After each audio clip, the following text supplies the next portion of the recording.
No, brother, the man them, Sean, you don't go on trials and sit down for a month in Chelsea, bro. People come out there with him and things. Them love him. A good youth and him young. Listen, if it wasn't for that, Sean would not play Premier League. But make him get blood in the Premier League so he get a chance with experience against big man. You have a man who bigger than him and probably better than him right now. But if you don't develop him now and give him the chance, the old man them, yeah, what am I going to do later? Where you going to transfer them go? But I'm a 28-year-old. Ready, official interview now. Craig Butler, what was the game plan coming in today, knowing you're up against one of the better teams in the league? Rephrase your question. What was the game plan coming in today? Okay. The game plan really was to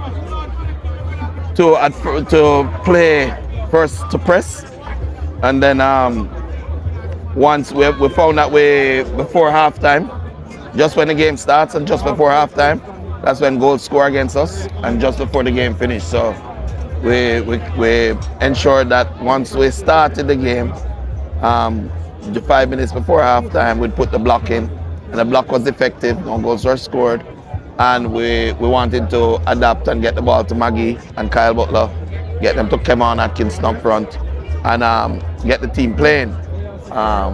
We played 4 at the back because because the boys are young, they've been susceptible to goals, and because they're not as strong as the bigger boys, bigger men, yeah.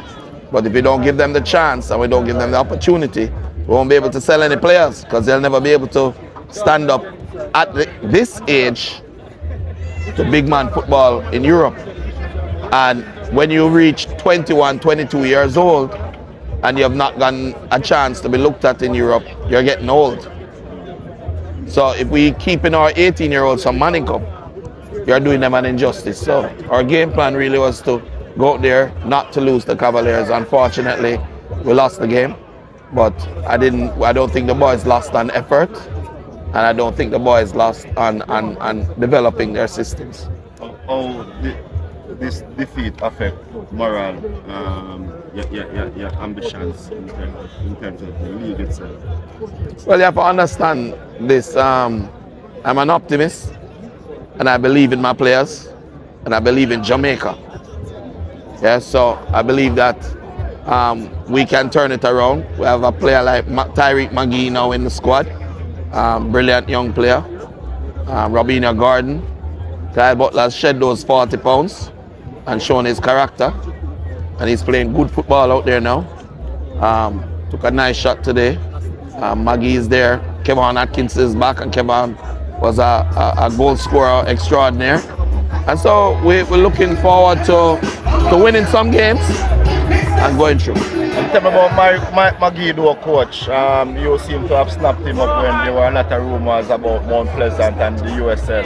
How did you manage to break that deal, broker that deal? Well, there were a lot of liars out there, you know, because at no time Maggie had any interest of going to Mount Pleasant. Respect to Mount Pleasant, but Maggie and I have had a good relationship over the years. He has seen what I've done for other players who have talent, who are faithful and loyal, and he has seen what has happened to the ones that are not faithful and loyal. Some went to Portugal, they're back in Jamaica right now. You understand? And so those that stand with me, I'll fight for them. And we've gone already to Genk, and I've had my meetings with Dimitri De Conde and his staff. And in the summer, Maggie will have a place to go. How do you feel about his performance today? I think that it was good. I think it was a little bit rusty. He hasn't played a game in a while, but he's been training well. He combines well with Kyle. We still haven't gotten our number 6 in from Colombia. He will be joining us soon. His ITC, we're just waiting on it. Very, very spectacular player, and somebody that will be able to make some money off in a transfer window. He's 20 years old. Very, very good. And once we have that number 6 in to protect Maggie and Kyle and do the extra work, we'll be fine. I think the players really put out a lot of effort today because we were really behind the 8 ball. You know, when we're not doing well in the league, we need to win, and we need to win our games. But today was motivating for me. I felt good about the effort by the boys. I felt good about the quality that is there. And if we had just put away a couple of the chances that we got, Kevin Atkins got a wide open goal, and he just hit that one time, it would be a different game. We heard that he took a pretty penny though to secure Maggie's signature. How you do answer that question? Not everything is for sale, and that is not true. Loyalty. Maggie has learned the value of loyalty. Yeah, I took up Maggie, I was working with Maggie, and some other person, like the people who called him before, came up and said, listen, come to us. They dropped him in Oipen, in a club without the knowledge and understanding that it was a club that was owned by Aspire Academy, and they only played their players.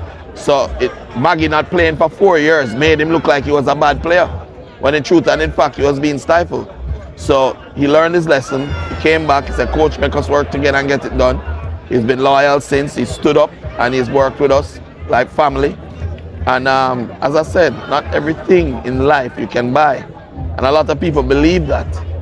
I don't. If it was about money, I would never have gone into football. I'd made my money already. I went into football and lost everything. And God gave it back because I love. Certainly though, with this new action, Tyreek, I mentioned Kevin Atkins is coming back. Certainly you're looking for a more positive run in the league from here on. Yes, and we got in a new goalkeeper as well, Charles. So it's good for us. And I think we'll take positive steps going forward. Step forward.